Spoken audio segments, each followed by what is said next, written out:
Praise lord, హల్లెలూయా. దేవుని నామానికి స్తోత్రాలు. మీ అందరికీ నా వందనాలు తెలియజేస్తున్నాను. Jyothirmayi with Jesus YouTube channel ద్వారా యేసుకు ప్రియ శిష్యుడిగా ఉండాలని కోరుకుంటున్నావా?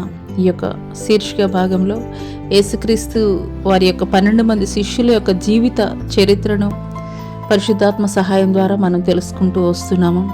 ప్రతి గురువారము మరి ఈ యొక్క వర్తమానాలు పరిశుద్ధాత్మ దేవుని సహాయం ద్వారా ఆయన మాట్లాడుతున్నటువంటి క్రమం ద్వారా మనం తెలుసుకుంటున్నాము. అయితే ఈ దినము ఆయన శిష్యుడైనటువంటి ఫిలిప్ యొక్క జీవిత చరిత్రని కొద్ది నిమిషాలు తెలుసుకుందాము. దానికి ముందుగా ప్రార్థన చేసుకుందాము. స్తోత్రములు స్తోత్రములు స్తోత్రములు నాయన, మహాపరిశుద్ధుడ, మహాగణుడ, గొప్ప దేవ, నీకే వేలాది కోట్ల వందనాలు, స్తుతులు, స్తోత్రాలు చెల్లిస్తున్నాం తండ్రి. అవును తండ్రి ప్రభా, ఆది అపోస్తలులుగా పిలువబడుతున్నటువంటి నీ యొక్క శిష్యులు తండ్రి ప్రభా, ఆనాడు తండ్రి ప్రభా అద్భుతాలు, ఆశ్చర్య కార్యాలు, ప్రపంచాన్ని తలక్రిందులు చేసేటువంటి గొప్ప బోధ తండ్రి ప్రభా, ప్రపంచం నలుమూలలో కూడా తండ్రి ప్రభా అయా వ్యాప్తి జరిగించారు నాయన నా తండ్రి ప్రభా. ఈ యొక్క అంత్యకాల దినములలో కూడా నాయన నా తండ్రి అయా నీ శిష్యుడిగా పిలువబడాలి అనంటే తండ్రి మేము ఎటు రీతిగా ఉండాలో తండ్రి ప్రభా, ఎట్టి గుణగణాలు మేము కలిగి ఉండాలో తండ్రి ప్రభా, ఎటు రీతిగా తండ్రి నీ మాటకు విధేయత కలిగి ఉండాలి తండ్రి, నీ మాటకు లోబడేటువంటి వారముగా ఉండాలో తండ్రి.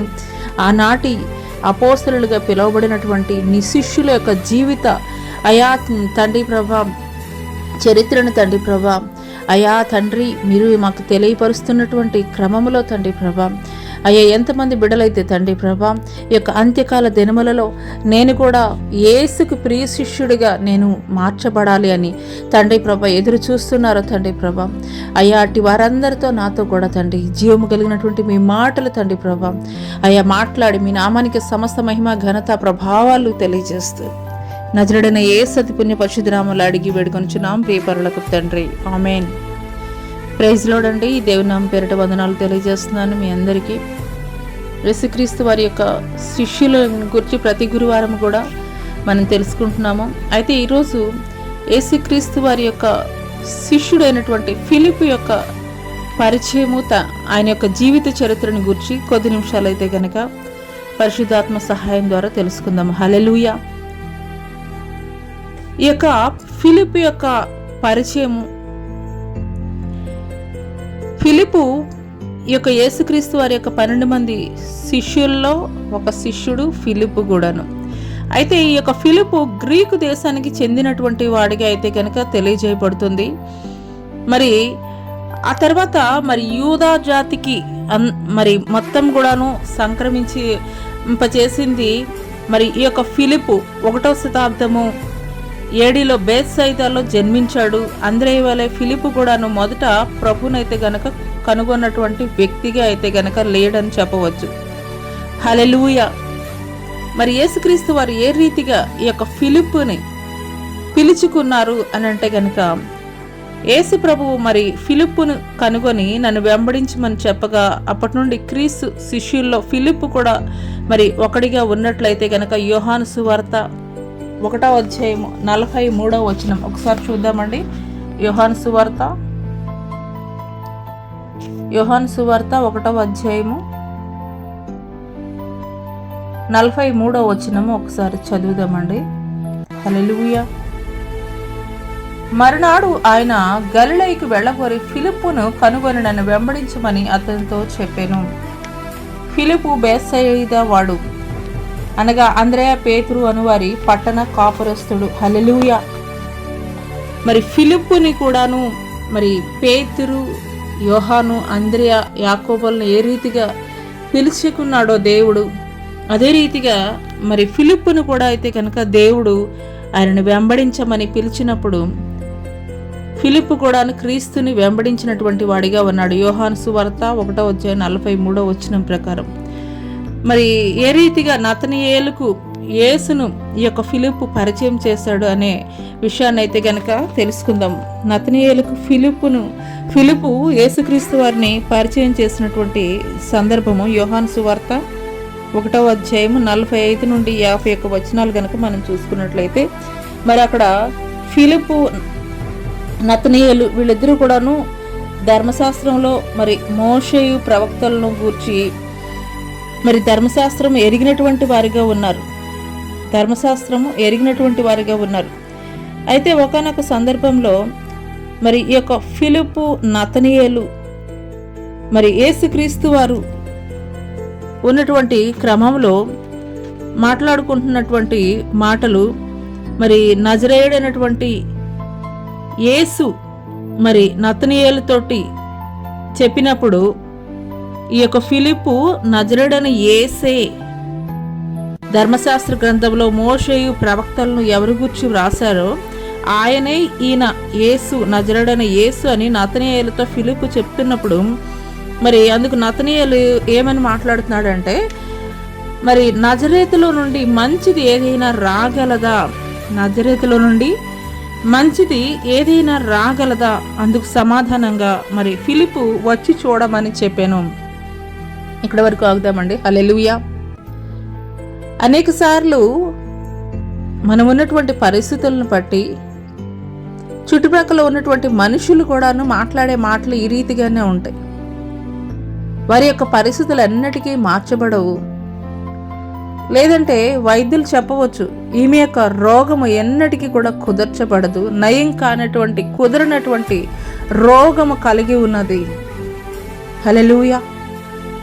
ఈ యొక్క అప్పుల ఊబిలో నుండి ఎన్నటికీ కూడాను బయట పడలేనటువంటి పరిస్థితులు, ఈ యొక్క పరిస్థితుల నుండి మేము ఎన్నటికీ కూడా బయట పడలేము, ఇంకా ఆత్మహత్య మాత్రమే మిగిలి ఉన్నదని ఈ రీతిగా చుట్టుపక్కల వారు మాట్లాడే మాటలను బట్టి, వైద్యులు మాట్లాడే మాటలను బట్టి నీకు నీవే తొందరపాటు నిర్ణయాలు తీసుకోవాలని ఆలోచిస్తున్నావా? నా జీవితం ఇంతే, ఇంకా ఎన్నటికీ మార్చబడదు, నా బిడ్డల భవిష్యత్తు ఎన్నటికీ కూడాను ఇంకా ఈ రీతిగానే ఉంటుంది, ఒక మంచి పరిస్థితులను మేము చూడలేము, ఈ రీతిగానే నిరాశలోనే నువ్వు కూడా ఆలోచిస్తున్నావా? ఆనాడు నతనీయేలు మాట్లాడినట్లుగానే నువ్వు కూడా మాట్లాడుతున్నావా? నీ చుట్టుపక్కల వారు మాట్లాడేటువంటి మాటలను బట్టి నీవే నీ బిడ్డల గూర్చి, నీ కుటుంబాన్ని గూర్చి శపించుకున్నటువంటి స్థితిలో నీవు ఉంటున్నావా? అయితే ఈ మాటలు దేవుడు నీ కొరకే మాట్లాడుతున్నారు. హల్లెలూయా. మరి ఫిలిప్పు మాట్లాడుతున్నారు. యేసు తన వద్దకు వస్తున్న నతనీయేలును చూచి, ఇతడు ఇశ్రాయేలుడు, ఇతని యందు ఏ కపటమును లేదు అని చెప్పగా, నీవు నన్ను ఎలాగూ ఎరుగుదు అని నతనీయేలు యేసుని అడగగా, ఫిలిప్పు, నిన్ను పిలువక ముందే నీవు ఆ అంజూరపు చెట్టు క్రింద ఉన్నప్పుడే నేను చూచితినని యేసు చెప్పెను. అందుకు నతనీయేలు, బోధకుడా, నీవు దేవుని కుమారుడవు, ఇశ్రాయేలు రాజు అని ఉత్తరమిచ్చెను. యేసు అంజూరపు చెట్టు క్రింద చూచితిని అని చెప్పినందుకు నీవు నమ్ముచున్నావా? వీటికంటే గొప్ప కార్యములు చూతురని, మరియు ఆకాశము తెరువబట్టయు దేవుని దూతలు మనుష్య కుమారునికి పైగా ఎక్కుటయు దిగుటయు చూతురని మీతో నిశ్చయముగా చెప్పుచున్నాను నేను. హల్లెలూయా. ఏ నజరేతు గూర్చి చులకనగా మాట్లాడాడో, నజరేతులో నుండి మంచిది ఏదైనా రాగలదా అని ఏ నజరేతును గూర్చి మాట్లాడారో, అదే నజరేత్ అనేటువంటి ఎన్నిక లేనటువంటి నజరేత్ అనేటువంటి ఆ యొక్క గ్రామంలో నుండి మన ప్రభు అయినటువంటి యేసు క్రీస్తు వారు ఆ యొక్క నజరేతులో నుండి ఆయన నజరేయుడిగా పిలువబడుతున్నాడు. హల్లెలూయా. ఈ దినం నీ పరిస్థితులు అదే రీతిగా ఉండవచ్చు, ఎన్నిక లేనటువంటి పరిస్థితులుగా ఉండవచ్చు, విలువ లేనటువంటి బ్రతుకు మరి నువ్వు జీవిస్తున్నావేమో, అయినప్పటికీ కూడాను ఒక నజరేతు ఎందుకు ప్రపంచవ్యాప్తంగా కూడాను ఆ యొక్క నజరేతు పట్టణానికి వెళ్ళి, యేసుక్రీస్తు వారు జన్మించినటువంటి ఆ యొక్క నజరేతు పట్టణానికి వెళ్ళి సందర్శిస్తున్నారు. నజరేత్ అనేటువంటి పట్టణం ఒక దినములో యేసుక్రీస్తు వారు జన్మించక పూర్వము ఆ యొక్క యెరూషలేము ప్రాంతములోనే ఎన్నిక కాబడినటువంటి గ్రామముగా ఉన్నది.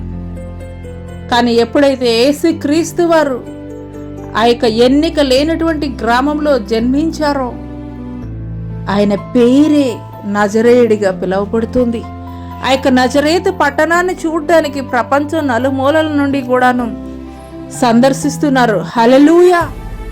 ఈ దినము నీ పరిస్థితులు ప్రతికూలంగా ఉండవచ్చు, ఈ దినము నీ యొక్క ఆరోగ్యము కుదుట పడలేదని డాక్టర్స్ చెప్పి ఉండవచ్చు.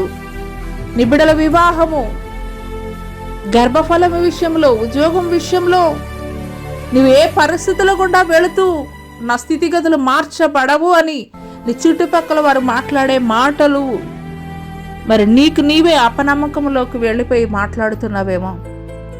నీతోటే దేవుడు ఈ మాటలు మాట్లాడుతున్నాడు. ఒక నజరేతుకు కల్పించినటువంటి ఘనతని నిజముగా నా దేవుడు చేయగలడు. నా దేవుని మీద నేను పరిపూర్ణమైనటువంటి విశ్వాసాన్ని నేను కలిగి ఉన్నట్లయితే మరి నిశ్చయముగా ఆ యొక్క నజరేతు పట్టణానికి కలిగినటువంటి ఘనతని, ఖ్యాతిని దేవుడు నా జీవితంలో కూడా కలగజేయబోతున్నాడు అని నీవు పరిపూర్ణమైనటువంటి విశ్వాసం దేవుని పట్ల కలిగి ఉన్నట్లయితే ఎన్నిక లేనటువంటి నజరేతుని ఎన్నిక కాబడినటువంటి నజరేతుగా, ఖ్యాతికెక్కినటువంటి నజరేతుగా, నజరేయుడిగా ఆ యొక్క గ్రామానికి ఆధిక్యతని దేవుడు తీసుకుని వచ్చాడు. అదే రీతిగా నీ చుట్టుప్రక్కల వారు మాట్లాడే మాటలు కాదు, నేను నువ్వే అపనమ్మకంతో శపించుకోవద్దు. కానీ దేవుని పట్ల పరిపూర్ణమైనటువంటి విశ్వాసాన్ని నీవు కలిగి ఉన్నట్లయితే మరి నిశ్చయముగా దేవుడు నీ జీవితంలో కూడాను ఘనమైనటువంటి కార్యములు జరిగించబోతున్నాడు. హల్లెలూయా. ఎందుకొరకు అనంటే గనక నీకు ఆలోచన పుట్టక మునిపే నీ హృదయంలో, నీ యొక్క తలంపుల్లో నువ్వేమి ఆలోచన కలిగి ఉన్నావో ఆయన ఎరిగినవాడు. నువ్వు మొరపెట్టుగా మునిపే ఆయన నీ ప్రార్థన ఆలకించినటువంటి వాడిగా ఉన్నాడు. హల్లెలూయా. అన్నాడు. మరి నతనీయులు కూడా అడుగుతున్నాడు, నేను ఏ రీతిగా నీకు తెలుస్తున్నాయా అని అంటే, నువ్వు ఫిలిప్పుతోటి మాట్లాడక మునిపే ఆ అంజూరపు చెట్టు కింద ఉన్నప్పుడే నేను నిన్ను చూచానని దేవుడు తెలియజేస్తున్నాడు. హల్లెలూయా. దేవుడు మాట్లాడుతున్నారు కదా, తల్లి గర్భమునందు రూపింపక మునిపే నేను నిన్ను ఎరిగి ఉన్నాను అని దేవుడు తెలియజేస్తున్నాడు. అదే రీతిగా తల్లి గర్భమునందు రూపింపక మునిపే ఎరిగి ఉన్నటువంటి దేవుడు నీ హృదయంలో, నీ మనసులో నువ్వు ఎంత కృంగిపోతున్నావో, ఎంత కన్నీరు కారుస్తున్నావో దేవుడు చూడటం లేదా? దేవుడు ఎరిగి ఉండలేదు అనుకుంటున్నావా? మరి నిశ్చయముగా ఎక్కడైతే నిందింపబడ్డావో, అవమానింపబడ్డావో, హీనంగా చూడబడ్డావో, చులకనగా చూడబడ్డావో అదే జనుల మధ్య దేవుడు ఘనముగా నిలవబెట్టబోతున్నాడు. హల్లెలూయా. అదే రీతిగా యేసుక్రీస్తు పరిచర్యలో ఫిలిప్పు యొక్క పాత్రనైతే కనుక తెలుసుకుందాం. యేసుక్రీస్తు వారి యొక్క పరిచర్యలో ఫిలిప్పు యొక్క పాత్ర యోహాను సువార్త 6వ అధ్యాయము 1 నుండి 10 వచనాలు కనుక మనం చూసుకున్నట్లయితే, అక్కడ యేసు తిబిరియా సముద్ర తీరం వెంబడి వెళ్ళుచుండగా ఆయన చేసిన అద్భుత కార్యాలు చూచిన బహుజనులు యేసుని వెంబడించగా ఆయన శిష్యులతో కూడా కొండ ఎక్కి కూర్చున్నప్పుడు పస్కా అను యూదుల పండగ సమీపించినందున యేసు కన్నులెత్తి చూచి బహుజనులు తన యొద్దకు వచ్చుడు చూచి వారికి ఆహారం తెప్పించమని ఫిలిప్పుని అడిగను. యేసు ఏమి చేయనయ్యుండనో ఎరిగి ఫిలిప్పును పరీక్షించుటకు అలాగా అడిగను. కానీ యేసు అద్భుతంగా 5,000 మందికి ఆహారం పెట్టను. హల్లెలూయా. హల్లెలూయా. అవునండి, మన జీవితాల్లో అది ఏదైనా సరే మన చేతిలో ఉంటే, మన ఆలోచనలో ఉంటే అది ఆశీర్వదింపబడేదిగా ఉండదు. కానీ అది నీ పరిస్థితులు అవని, నీ జీవితంలో ఏదైనా కానీ నీవు దేవుని చేతిలో నీవు పెట్టినట్లయితే దేవుడు దాన్ని ఆశీర్వదిస్తాడు. నీ కన్నులకు కనిపించేది అది సమర్థత లేనిదిగా ఉండవచ్చు. నీ కన్నులకు కనిపించేది నేను జ్ఞానం లేని వాడిని, నేను ఏ రీతిగా నేను అర్హత కలిగి ఉండగలనని చెప్పేసి నువ్వు ఆలోచన చేయవచ్చు. కానీ నువ్వెప్పుడైతే నా జ్ఞానం కాదయ్యా, నీ జ్ఞానంతో నన్ను నింపు, నా ఆలోచన కాదయ్యా, నీ ఆలోచన ద్వారానే నా జీవితంలో కార్యాలు జరిగించని నువ్వెప్పుడైతే ఆయన చేతులకు నిన్ను నీవు అప్పగించుకుంటావో అప్పుడే దేవుడు అద్భుతాలు, ఆశ్చర్య కార్యాలు జరిగిస్తాడు నీ జీవితంలో. హల్లెలూయా. అదే రీతిగా 2వ సందర్భము యోహాను సువార్త 12వ అధ్యాయము 20 నుండి 22 వచనాలు చూసుకున్నట్లయితే, అక్కడ ఒక సందర్భం, పస్కా పండుగలో ఆరాధింప వచ్చిన వారిలో కొందరు గ్రీసు దేశస్థులు ఉండిరి. వారు గలిలయలోని బేత్సయిదా వాడైన ఫిలిప్పు వద్దకు వచ్చి, అయ్యా మేము యేసును చూడగోరుచున్నామని చెప్పగా, ఫిలిప్పు అంద్రేయ యొద్దకు వారిని తీసుకువెళ్ళగా అంద్రెయ ఫిలిప్పు కలిసి యేసుతో చెప్పిరి. హల్లెలూయా.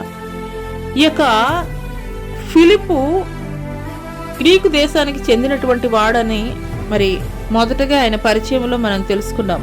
ఆ యొక్క గ్రీసు దేశస్థులు ఒకానొక సమయంలో పస్కా పండుగలో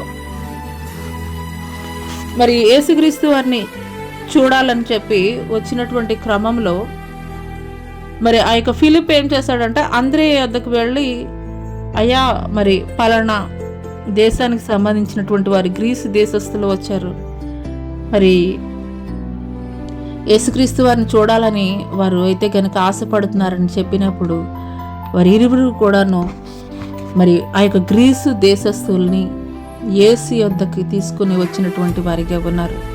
హల్లెలూయా, హల్లెలూయా. దేవుని యొద్దకి వచ్చేటువంటి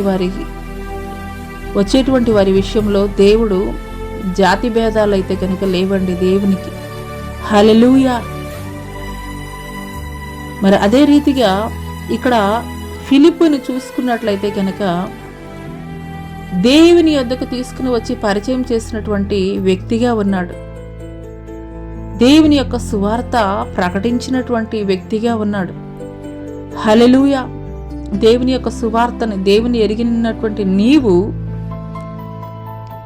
మరి దేవుని గురించి తెలుసుకోవాలని ఆసక్తి కలిగినటువంటి వారికి దేవుని సువార్తను నువ్వు ప్రకటించగలుగుతున్నావా? దేవుని యొక్క గొప్ప కార్యాలు, ఆయన ఏ రీతిగా మన కొరకు మరణించారో, సిలువ వేయబడ్డాడు, ఆయన యొక్క జనన మరణ పునరుద్ధానాల గురించి నువ్వు ప్రకటించగలుగుతున్నావా? ఒక ఫిలిప్పు గ్రీసు దేశస్థులు దేవుణ్ణి చూడాలని వచ్చినప్పుడు ఆయన అభ్యంతర కారణముగా ఉండలేదు, కానీ ఆయన మార్గము చూపించినటువంటి వాడిగా ఉన్నాడు. హల్లెలూయా. అదే రీతిగా మరొక సందర్భంలో యోహాను సువార్త 13వ అధ్యాయం 1 నుండి 11 వచనాలు చూసుకున్నట్లయితే మరి అక్కడ యేసు తండ్రి వద్దకు వెళ్ళవలసిన సమయం నెరిగి భోజన పంక్తుల నుండి లేచి తన పై వస్త్రం ప్రక్కన పెట్టి ఒక తువ్వాలు తీసుకుని నడుమునకు చుట్టుకొని పళ్ళెంలో నీళ్లు పోసి శిష్యుల పాదాలు కడుగుటకు నడుమునకు కట్టుకున్న తువ్వాలతో తుడుచుటకు మొదలుపెట్టిన వారిలో ఫిలిప్పు కూడా ఉన్నాడు. హల్లెలూయా.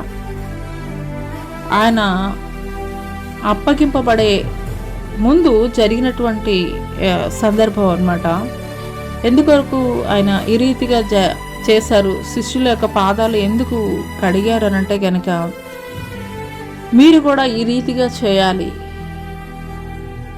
మీరు కూడా ఈ రీతిగా చేయాలనే ఒక మాదిరికరమైనటువంటి జీవితాన్ని, తనను తాను తగ్గించుకున్నవాడు హెచ్చించబడును, తనను తాను హెచ్చించుకున్నవాడు తగ్గించబడును అని లేఖనం తెలియజేస్తుంది. అదే రీతిగా యేసుక్రీస్తు వారు స్వయముగా దేవాది దేవుడే శిష్యుల పాదాలు కడిగాడు.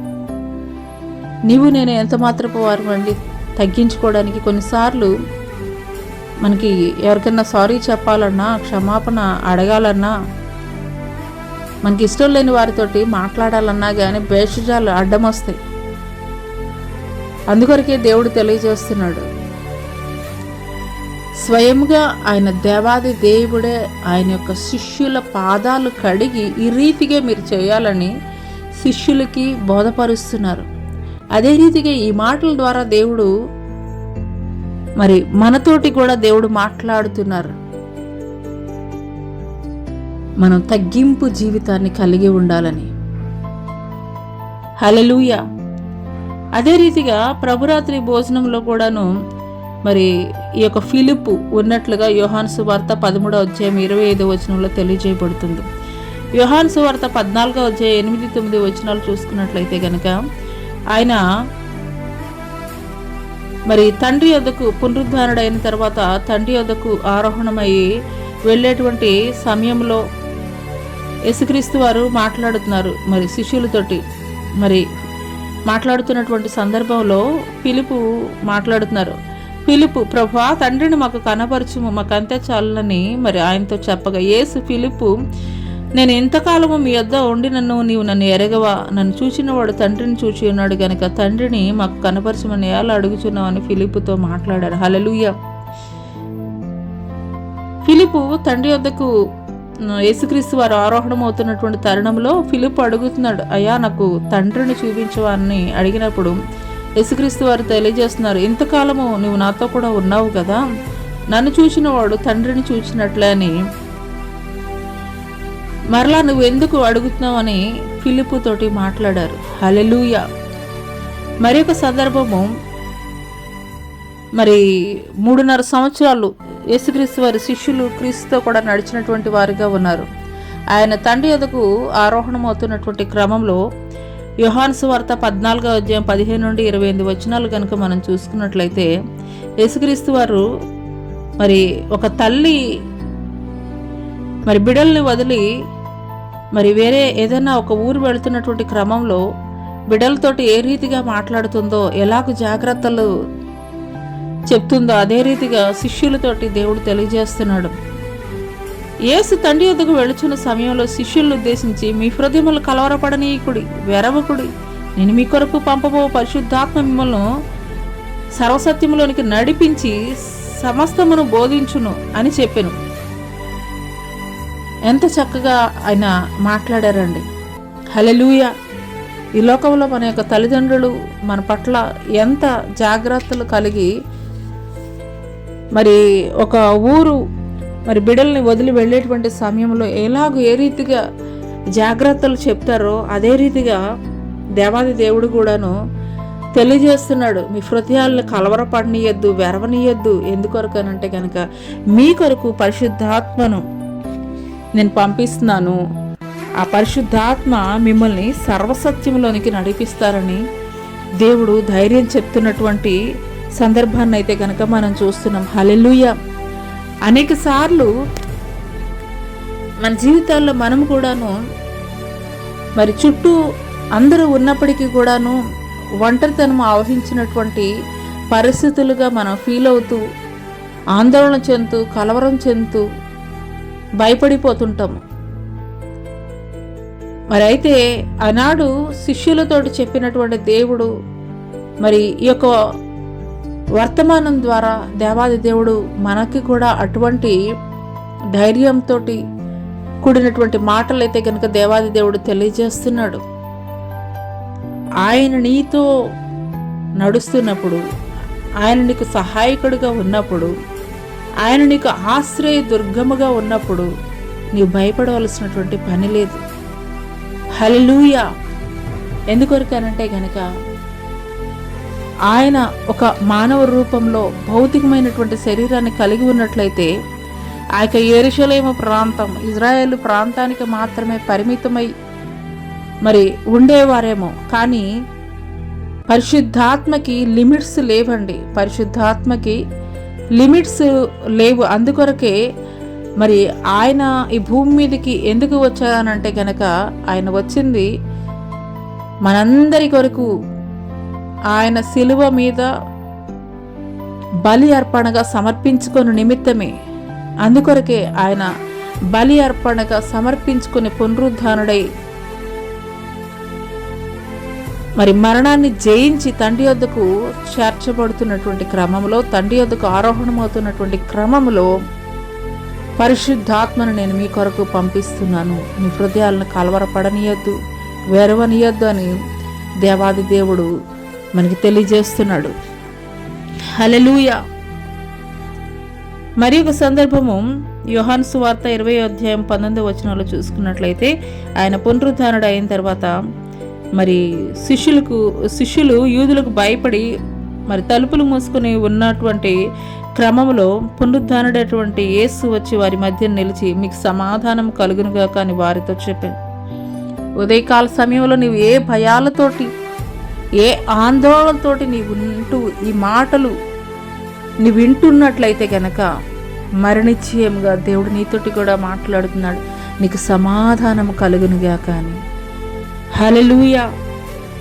అదే రీతిగా మరి మొదటిసారి శిష్యులు యూదులకు భయపడి తలుపులు మూసుకున్నటువంటి క్రమంలో వారి మధ్యలోనికి వచ్చి మీకు సమాధానం కలుగునుగాక అని దేవుడు తెలియజేశాడు.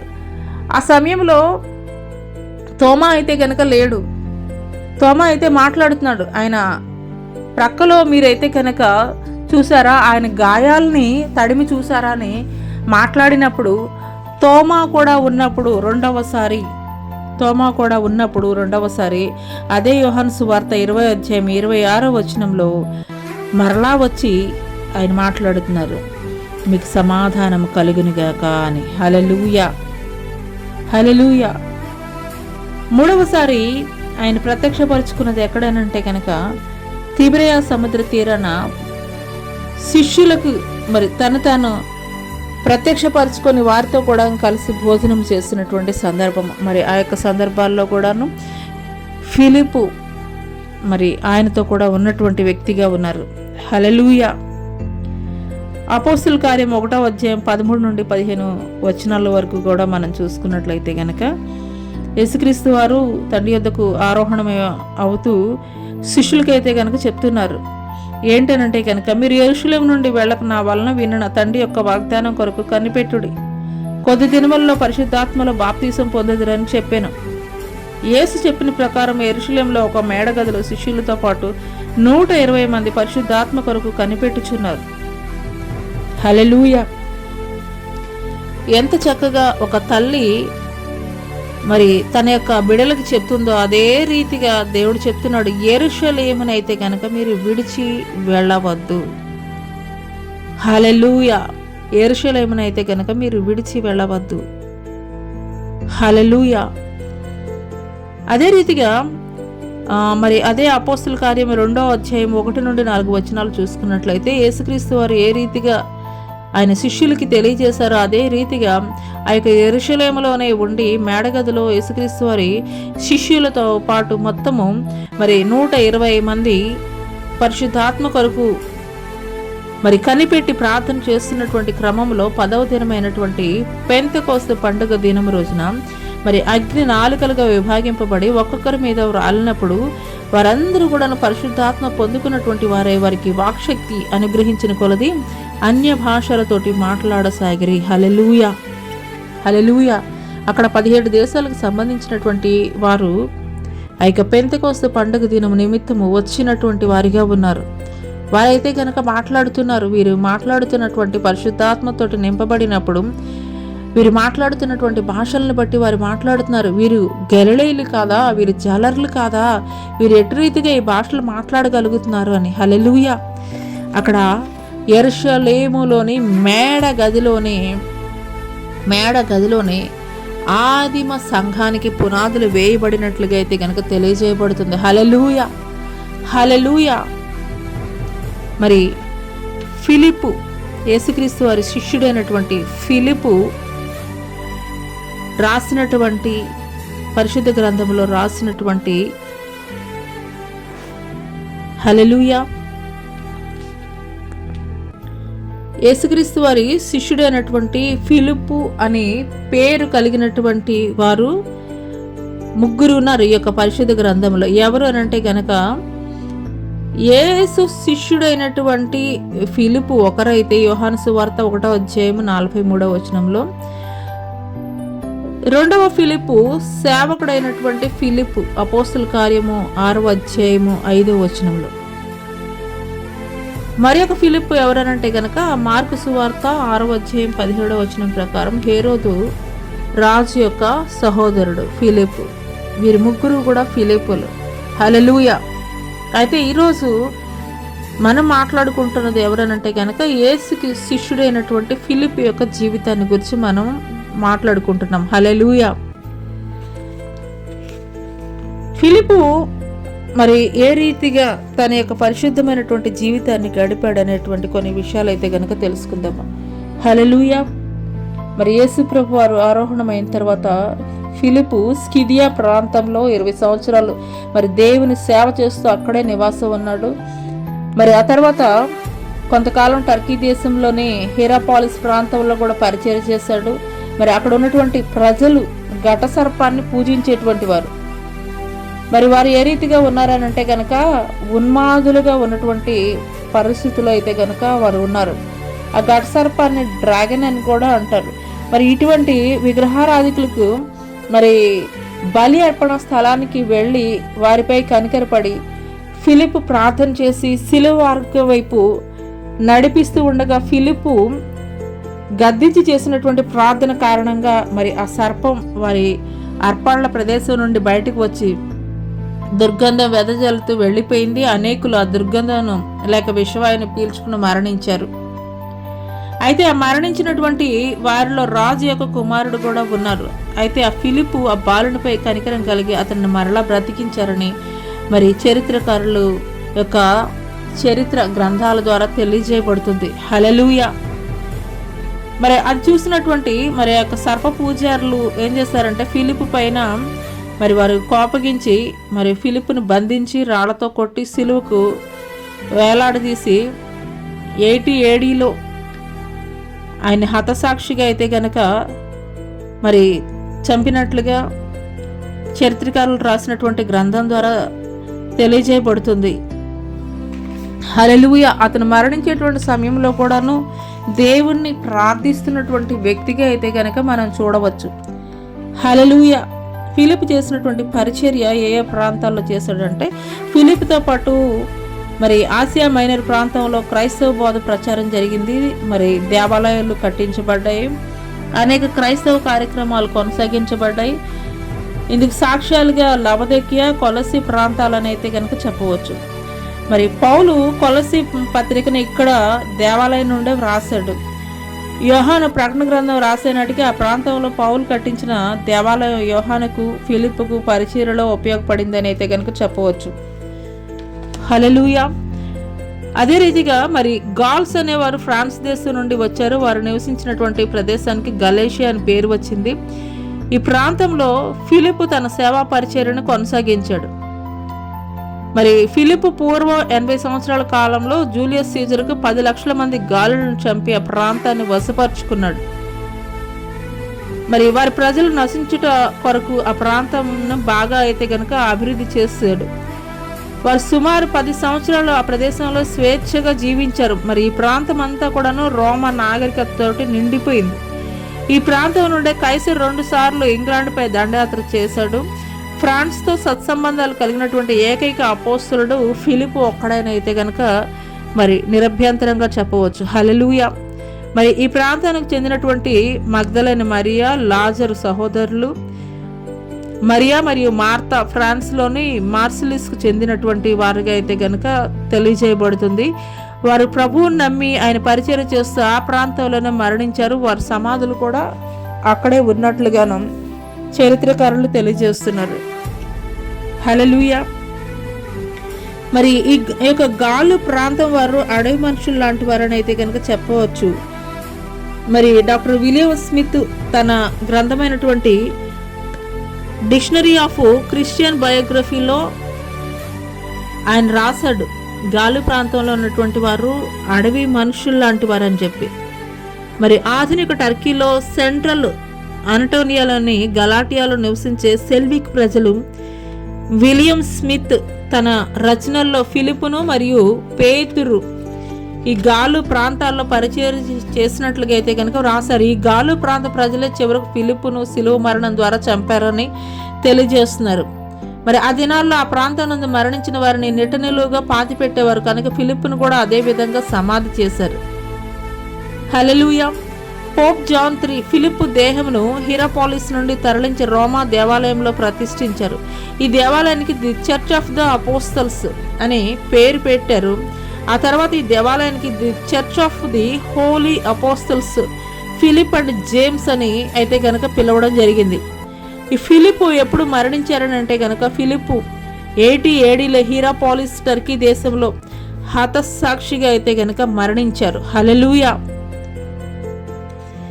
ఈ యొక్క ఫిలిప్పు జీవితాన్ని కనుక మనం చూసుకున్నట్లయితే యేసుక్రీస్తు వారు ఎప్పుడైతే పిలిచారో క్రీస్తుని వెంబడించినటువంటి వ్యక్తిగా అయితే కనుక ఉన్నారు.